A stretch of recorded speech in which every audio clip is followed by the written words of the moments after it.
तो दोस्तों नमस्कार, मैं हूं अनिल और फाइनेंस बुक में आपका स्वागत है। दोस्तों 21 मार्च 2026 को भारत में सोने और चांदी के ताजा दाम, उनके ट्रेंड, कारण, निवेश सलाह और विस्तृत विश्लेषण लगभग कुछ शब्दों में मैं आपको बताने वाला हूं, इसलिए वीडियो के अंत तक बने रहें। और अगर आप लोग चैनल पर नए हैं, सब्सक्राइब करने के बाद ऑल पर क्लिक करें, क्योंकि ये फ्री है और यहाँ आपको हर प्रकार की फाइनेंस से जुड़ी हुई तमाम जानकारी मिलती रहेंगी। आइए वीडियो को शुरू करते हैं। तो दोस्तों सबसे पहले हाल के बाजार ट्रेंड और उपलब्ध ताजा रिपोर्ट्स के मुताबिक 24 कैरेट सोना यानी कि 10 ग्राम आज का जो भाव है लगभग 1,44,000 से 1,46,000 रुपए प्रति 10 ग्राम है। 22 कैरेट सोने की अगर हम बात करें तो लगभग 1,32 से 1,35,000 रुपए प्रति 10 ग्राम यहाँ पर रेट है 22 कैरेट सोने का।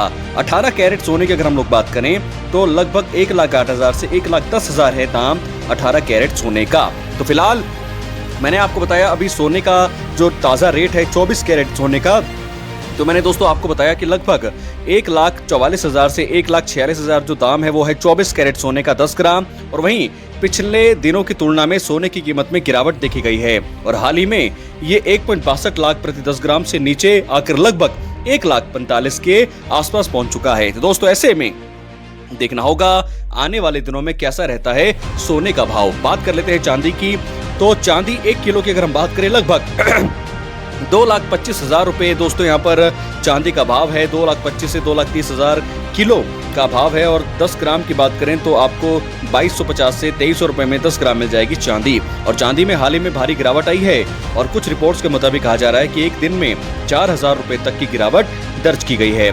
सोना चांदी क्यों गिर रहा है इसके बारे में भी दोस्तों बात कर लेते हैं। पिछले 2-3 हफ्तों में सोना और चांदी दोनों में तेज गिरावट देखी गई है। सबसे पहला बड़ा कारण है वैश्विक तनाव। ईरान, अमेरिका और इजराइल के बीच तनाव, आमतौर पर इससे सोना बढ़ता है, लेकिन इस बार उल्टा असर पड़ा है। रिपोर्ट के मुताबिक सोना लगभग 11% गिरा है, तो वहीं चांदी भी लगभग 20% गिर चुकी है।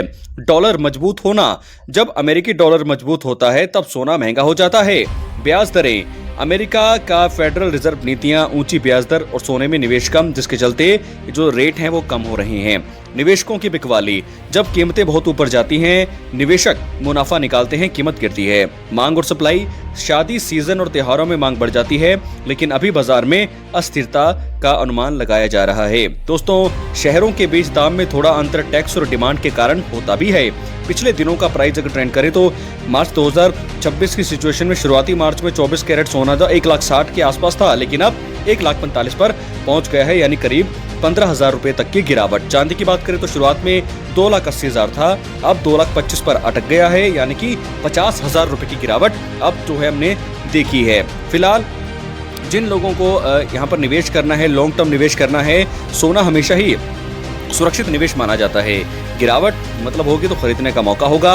और एक्सपर्ट्स की सलाह होता है दोस्तों कि पोर्टफोलियो में 70 से 75% सोना होना चाहिए, 25 से 30% चांदी यहाँ पर हमें देखने को मिलती है। शॉर्ट टर्म निवेश की अगर मैं बात करूं तो अभी बाजार अस्थिर है, जल्दी मुनाफा मुश्किल हो जाता है। सलाह ऐसी होती है कि इंतजार करना बहुत ज्यादा जरूरी होता है। SIP या धीरे धीरे खरीदें, एक बार में निवेश करने से बेहतर होगा कि थोड़ा थोड़ा करके आप खरीद सकते हैं। तो फिलहाल सोना और चांदी का रेट क्यों बढ़ रहा, क्यों गिरावट आई है, ये सारी कारण मैंने आपको बता दिए हैं। क्या है आपकी राय, अपनी राय कमेंट बॉक्स में जरूर दें। और अगर आप लोग चैनल पर नए हैं, सब्सक्राइब करें। मिलते हैं अगली वीडियो में। बहुत बहुत धन्यवाद।